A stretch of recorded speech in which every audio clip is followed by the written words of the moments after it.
Cartier-Bresson a été appelé l'œil du siècle par son biographe Pierre Assouline, car il est né en 1908 et décédé en 2004. Il a donc parcouru tous les événements et tous les bonheurs et tous les malheurs du XXe siècle et il en a été le témoin privilégié. Donc, très jeune, il va quitter le lycée et il va s'intéresser au dessin. Et il avait un oncle qui était dessinateur, qui lui a donné le goût du dessin. Et petit à petit, il va entrer à l'atelier d'André Lotte, qui était une école, une académie à Paris, où on apprenait à dessiner. Et on apprenait surtout la géométrie. Et il y avait une phrase écrite en haut sur le toit de cette école, « Nul n'entre ici s'il n'est géomètre ». C'est quelque chose qui a toujours énormément compté pour Cartier-Bresson, pour qui la composition comptait avant tout. Rencontré en faisant son service militaire M. Julien Lévy, qui était un jeune galeriste new-yorkais. C'est à la fin, on est à la fin des années 20. Et grâce à cette rencontre, il a pu voir les premières photographies d'Eugène Atget, qui l'ont beaucoup impressionné. Et vous avez d'ailleurs dans l'exposition, je vous la montrerai tout à l'heure, une photographie qui est vraiment un hommage à Eugène Atget. Il a continué à faire des photographies un petit peu de façon surréaliste, le nez en l'air, sans but. Et puis finalement, après avoir rencontré tous ces intellectuels et fréquenté le mouvement surréaliste, il décide de partir pour une année en Afrique, où il va vivre comme chasseur. Il avait appris la chasse par ses parents. Il en revient avec l'envie de photographier. Et en rentrant, il va s'acheter ce petit appareil, le Leica, qui est l'appareil qui ne le quittera plus, qui est un tout petit appareil qui tient dans la main et qui est extrêmement discret. Il va faire des photos pendant quelques années avec un ami poète, André-Pierre de Mandiargue, une amie peintre, Léonore Fini, vont sillonner l'Europe. Toute cette période de sa vie, qui est la première période, est extrêmement intéressante. Elle n'obéit à aucun code. C'est vraiment de la photo pour respirer. Il va finir par découper ses négatifs, jeter tout ce qu'il n'aime pas, et va finir prisonnier tout au début de la guerre, pendant 3 ans en Allemagne. Il s'évade, après 3 tentatives, il s'évade, et il se cache dans la partie de la France qui n'est pas occupée.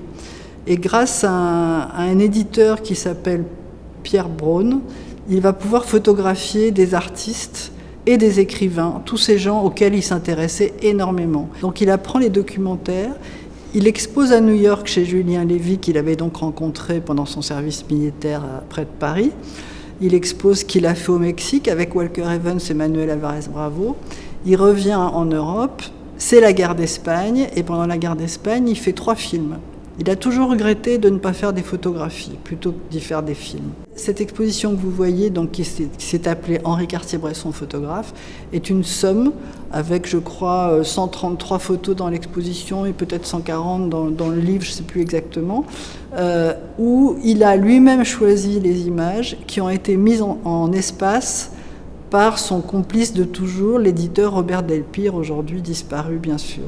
Donc c'est un peu un testament qui est intéressant parce qu'on y trouve toutes ces grandes photos, mais elles sont associées d'une façon très différente de, par exemple, ce qu'on ferait aujourd'hui. Aujourd'hui, on ferait une exposition chronologique en regroupant les choses qui vont ensemble, forcément quand c'est chronologique, alors que là, l'exposition est bâtie plutôt sur les rythmes, les lignes et les formes, qui était quelque chose qui comptait énormément pour Cartier-Bresson.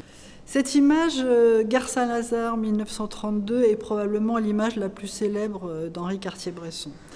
Il y a une notion qui compte pour beaucoup de gens, mais qui ne comptait pas beaucoup pour lui, qui est la notion d'instant décisif. Quand il a fait son livre avec Matisse et Thériade, Images à la sauvette, les Américains ont fait une édition étrangère, américaine, qui s'appelle The Decisive Moment.